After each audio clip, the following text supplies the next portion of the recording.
Romanian police are expanding their investigation of the former kickboxer Andrew Tate.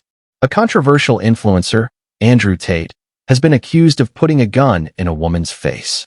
Police in Romania are questioning Andrew Tate into alleged crimes, including sex with a minor and money laundering. Andrew Tate, a name that once set social media ablaze, built on lies and sophisticated schemes. He claimed to be a four-time kickboxing champion, but the professional community does not recognize this. Hustlers University was promoted as a secret to wealth, but in reality, it was just a multi-level marketing scheme, exploiting money from his own fans. All that glamour piled up to create an arrogant alpha male persona, but it ultimately led to a cold conclusion. Arrested in Romania facing charges of human trafficking, abuse, and money laundering with the possibility of years in prison, Tate now stands at the center of a storm. Nevertheless, it cannot be denied that Andrew Tate was once a global phenomenon. In 2022 alone, he garnered over 12 billion views on TikTok and had more than 200,000 students willing to pay to hear him lecture on secrets to success. This flashy, powerful, and supremely confident image made millions of young people both idolize and debate him.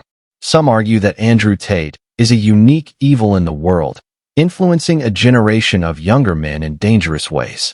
But is he truly a victim of a shadowy force he calls the Matrix? Or is this just a performance exposing the truth behind the glamorous facade? Where does the truth lie? That's the question this story attempts to trace as we decode the titles Tate once boasted about and uncover the cracks gradually appearing behind the mask. Before becoming the name that set social media ablaze, we should rewind to the time when the spotlight still shone brightly on him. Andrew Tate was once a professional kickboxer, claiming to have won 4 world championships in different organizations, belts he often flaunted as proof of his superior strength. In the ring, his tenacious fighting style and ability to knock out opponents helped him craft an image of an invincible warrior in the eyes of his followers. But Tate didn't stop at martial arts. He transformed the glory of being a fighter into a springboard to build a larger persona, an icon of modern masculinity. Stepping out of the cage, Tate donned expensive suits, drove multi-million-dollar supercars, lived in lavish mansions, and wore dazzling diamond watches. These images quickly spread across the internet, and then he began to speak, not about martial arts, but about how to be a real man. His message was simple yet incredibly compelling. Men are being weakened by society, and he was the true alpha model. However, things don't stay heroic forever. The brighter you shine, the easier it is for the darkness within to be exposed, and for Tate, that darkness didn't come from any external enemy, but from the very words he once proudly proclaimed. Andrew Tate often painted his childhood as a cinematic starting point for his journey to becoming an alpha superhero. He spoke of his father, a chess grandmaster, and his own feat of winning the Indiana State Championship at age 5, a story that sounds like it stepped out of a novel. He said, "My father was a chess grandmaster. I was on track to become a chess grandmaster. He was a legitimate chess grandmaster. My father was the highest-rated black chess player in history. Really, my father was a big G in chess. I kind of grew up around all these chess geniuses, which is a really unusual way to grow up because you have like ex-KGB guys. But the reality is far more modest. His father, Emery Tate, was indeed a talented chess player, but he only held the title of international master, one rank below grandmaster. As for Tate's victory at age 5, no records of it exist. When pieced together, these details reveal a clear pattern, exaggerating facts and turning them into legend. This wasn't just harmless fabrication. For Tate, every story was a tool.